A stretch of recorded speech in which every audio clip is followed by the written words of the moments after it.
Hello guys, welcome back. In this video, let's try to understand how to scan the list elements as part of input and how do we print them.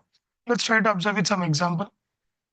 So let's take input to be 5. So meaning that you are supposed to scan 5 elements into your list and add all those elements into your list and we need to print that. So let me give random 5 elements 1, 2, 3, 4, 5 and the output should be 1, 2, 3, 4, 5. Let's take one more input. Size is 3. So let's take 3 elements 10, 20, 30. Output should be 10, 20, 30. So this is how it works. So let's go to Visual Studio Code and try to read this respect to input.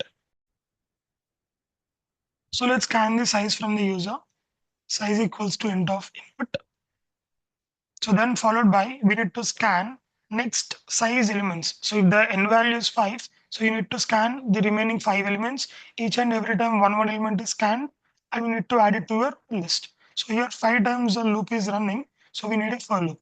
So let's take a for loop for in range of size. So let's take the value, maybe some number we are trying to read int of input. We need to add this number into our list. So let's take our empty list. So each and every time, so we can go with functionalities like append, insert, and extend. So we will be ignoring extend because extend needs iterable. So single value is not an iterable. We can go for either insert or append. So for insert, you also need to provide the index, but instead providing the index and making this complex, we can simply go for append. So basically append would add each and every element at last. So list1 dot append of number. So after this, let's iterate on the same list for I in range of size and print list1 of I. So each and every time we don't want to go to new line, so we can provide end equal to some space. So let's run this. So giving the size to be 5, elements 1, 2, 3, 4, 5. So make sure you provide the input in different lines. So we got the output to be 1, 2, 3, 4, 5.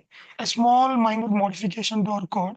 Here we are not using number anywhere, just only appending it to our respective list. So instead using it in one more variable, so directly we can take this and add it over here. So there is no need of one more variable. So now let's run this code. So giving the value 3, so 10, 20, 30. So output is 10, 20, 30. So this is the first way of scanning the elements into the list and printing it. Now let's try to see what is the other way in the next video. That's all for this video, guys. Thanks for watching. See you guys in the next one.